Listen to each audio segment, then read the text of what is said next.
Hi, I'm Joyce Santiago with Century 21 here in Ashburn, Virginia. And in today's real estate talk, I have with me my friend Tan Tunador of Atlantic Coast Mortgage. And so, Tan, I wanted to ask you, since in today's real estate market for the last 2 years, prices have skyrocketed, pushing a lot of home buyers out the door and just waiting in the sideline for prices to go down.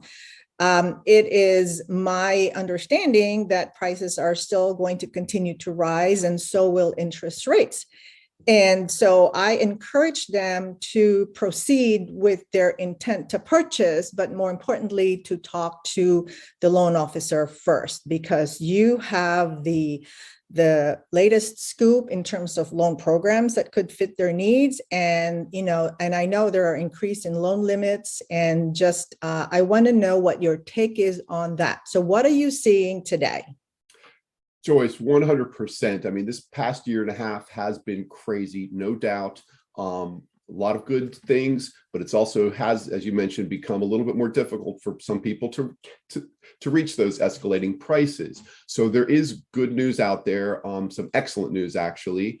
What we've seen in the last year or so is a lot of buyers looking where they might have the income to qualify for a home, but maybe don't have all the cash saved up to hit that 20%, the magic 20% down payment, which to purchase a home, you do not typically need 20% down. There are great options out there. One of the biggest is that in the last couple of weeks, the Federal Housing Finance Agency it's anticipated their 2022 loan limits. And these are basically the loan limits that are the maximum for a Fannie Mae, Freddie Mac, or even an FHA loan.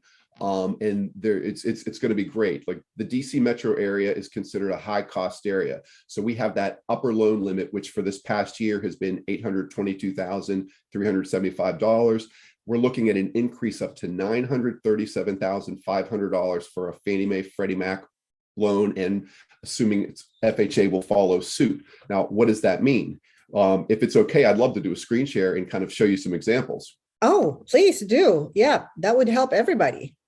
Perfect. So what I did is I put together a few different total cost analysis reports to show what these anticipated loan limits are going to do. We're going to look at the Fannie Mae, Freddie Mac ones, and I'm also going to show some great Virginia housing zero down programs, and then get into some non-conforming or jumbo loan limits as well.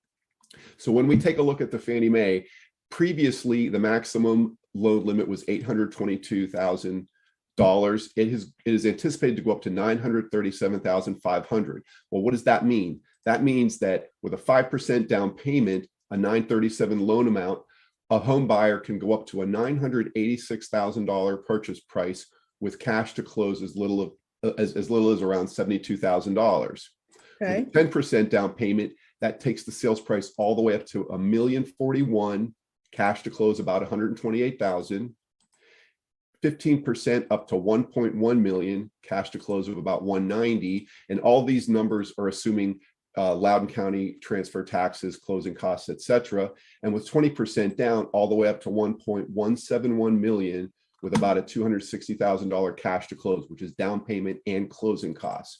This is a good $100,000-ish extra buying power with the new loan limits, which is absolutely fantastic. Yeah. And one of the things with a Fannie Mae, Freddie Mac conforming loan, qualification requirements, documentation requirements are typically a little bit easier, a little bit lighter than a jumbo non-conforming loan. So this is just going to be a fantastic opportunity. We're very excited about it. It will help with, especially with DC area, Fairfax, Loudoun, increasing prices.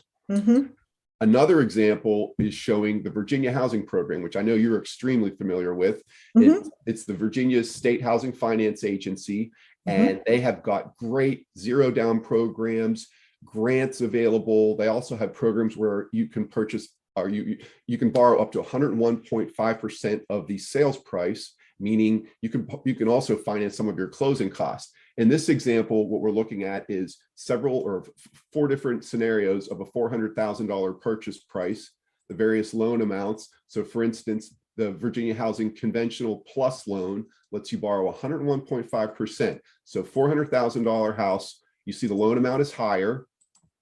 Come down here, we have the approximate payment, cash to close under $6,000. That's pretty manageable. It is fantastic. They also have a grant program where you can keep the loan amount down. This is a 97% loan, 3% down payment, and your cash to close is about under $16,000. Well, with this program, 2% is a grant that does not have to be paid back. Wow. It's absolutely fantastic. Virginia Housing also has FHA scenarios that have the similar guidelines. And with Virginia Housing programs, there are income limits. It is limited to first-time buyers. And the maximum sales price loan amount is $550,000, which is pretty healthy. Pretty healthy, yeah. First-time home buyer can go in and get a $550,000 home, finance 100%, have very low cash to close, well under $10,000. It is a fantastic opportunity. That it is. The other programs that I want to quickly highlight, which are really awesome, Atlantic Coast Mortgage has some new portfolio loans that were released just several months back. What I mean when I say portfolio loan is this is a loan that is our money being lent out. It's not something from a secondary market investor. It's not a Fannie Mae, Freddie Mac, FHA, VA loan.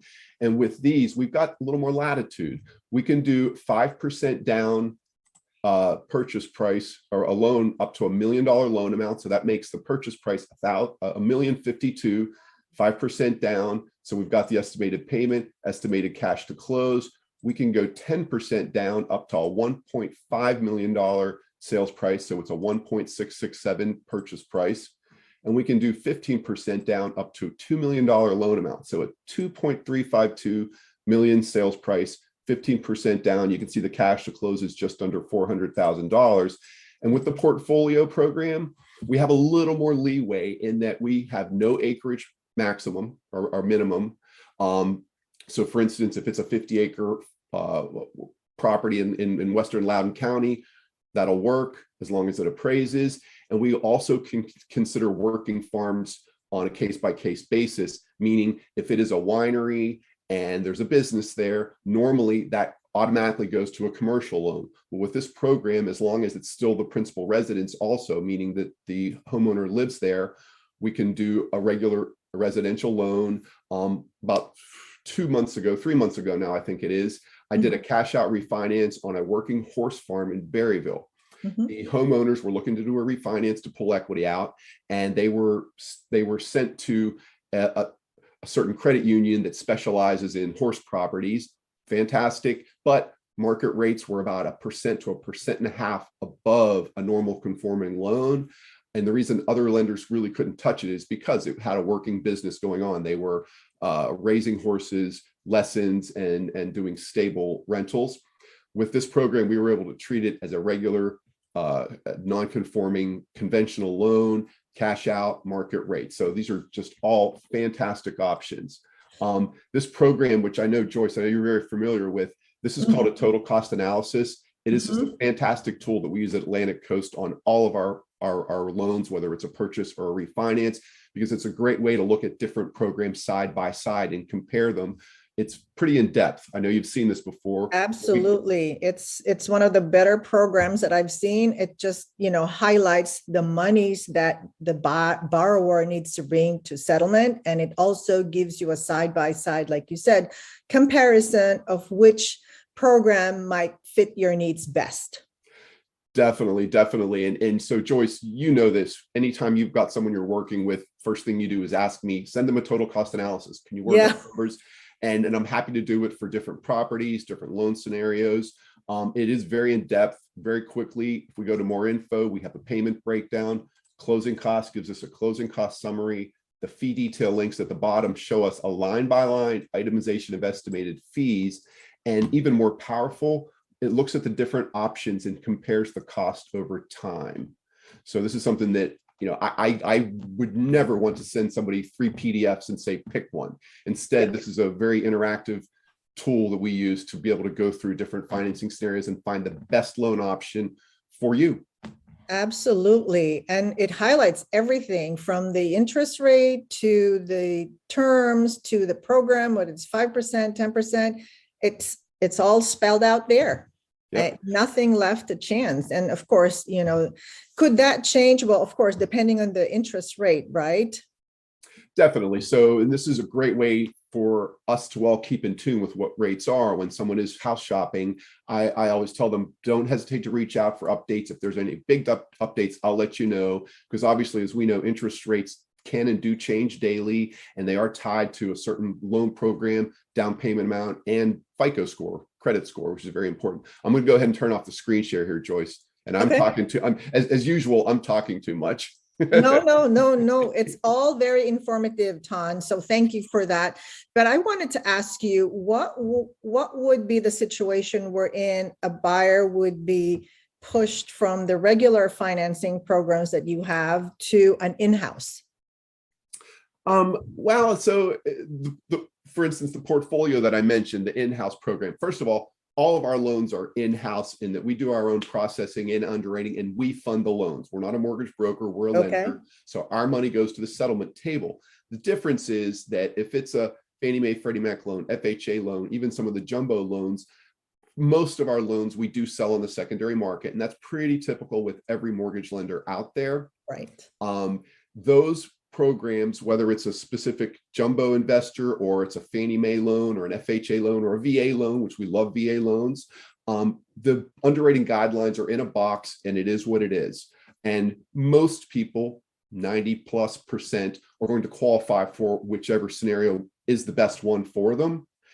The portfolio loans are great in that they're for that one-off. Let's say somebody does want to go to $1.5 million and only do 10% down payment, or as I mentioned, a working farm or acreage. A lot of the other programs are going to have limits on acreage. They're going to have limits on what is there. If there is like I said, a working farm is a big example. And it's just a little easier. And it's because it's our money and it's in-house, a portfolio loan. If we have a little one-off scenario like, hey, this homeowner, this buyer doesn't quite qualify because of such and such, I can go to management, show them, look, this is what it is. It's a common sense.